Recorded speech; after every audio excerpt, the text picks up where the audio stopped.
Bollywood industry আর numerology দুটো তো অনেক দিন একে অন্যের সঙ্গে ভীষণভাবে জড়িত। ইয়াশ চোপড়াজির কভি কভি সেই মুভি, যেখানে কভি কভি স্পেলিং এ উনি নিউমারোলজিকে ইউজ করেছিলেন। আর অতি সম্প্রতি দাবাং, সেই দাবাং মুভিটির মধ্যেও কিন্তু আমরা সেই নিউমারোলজির যোগ দেখতে পাই। আর সেই একই নিউমারোলজির সেন্টিমেন্টকে দেখতে পেলাম অতি সম্প্রতি রিলিজ হওয়া বাংলা মুভি সেন্টিমেন্টাল। এই সেন্টিমেন্টাল মুভির মধ্যেও যে স্পেলিংটি ইউজ করা হয়েছে, সেখানেও দুটো এ এক্সট্রা দেখলাম। আর তার সাথে সেন্টিমেন্টাল মুভির যিনি লিড অ্যাক্টর ইয়াশ দাশগুপ্তা, তার নামের স্পেলিং এর মধ্যেও কিন্তু দুটো এ এক্সট্রা দেখতে পেলাম।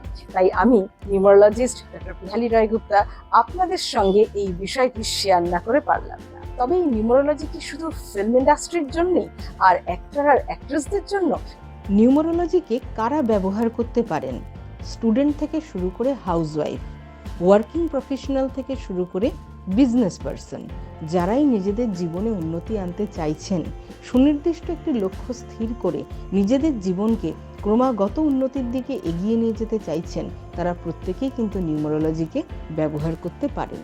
এছাড়াও আপনার গাড়ির নাম্বার, আপনার বাড়ির নাম্বার অথবা আপনার মোবাইল নাম্বারকে সুনির্দিষ্ট করতেও হেল্প করে নিউমারোলজি। কারণ আমাদের জীবনের সাফল্যের চাবিকাঠি কিন্তু লুকিয়ে আছে আমাদের নাম্বারের মধ্যে।